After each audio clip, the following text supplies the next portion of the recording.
And इस case के अंतर्गत ही इसमें कुछ क्वेश्चन थे कि संसद प्रस्तावना एंड फंडामेंटल राइट्स यानी मौलिक अधिकारों में क्या संशोधन कर सकता है।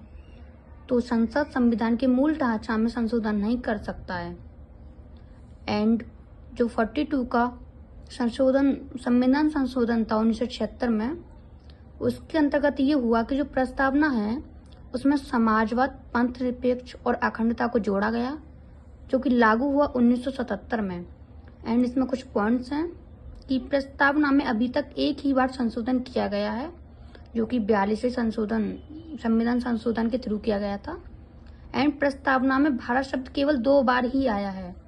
एंड संविधान की प्रस्तावना पंडित जवाहरलाल नेहरू द्वारा 13 दिसंबर 1946 को, बताया था मैंने कि थर्ड बैठक जो हुई थी 13 दिसंबर 1946 को संविधान सभा में पेश किया, जो कि उद्देश्य प्रस्ताव पर बेस्ड है। एंड प्रस्तावना में 42वें संविधान संशोधन के तहत ही केवल एक बार संविधान में संशोधन हुआ है, जैसा कि मैंने अभी ऊपर बताया था कि इसके थ्रू संशोधन हुआ था संविधान में केवल एक बार।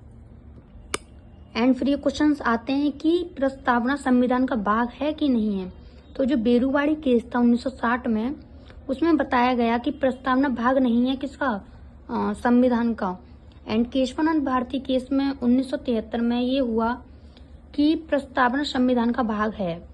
एंड उसके बाद संविधान की प्रस्तावना या उद्देशिका में जो एक्सप्रेशन था सामाजिक, आर्थिक और राजनीतिक न्याय का आदर्श रूप से बॉल बेसिक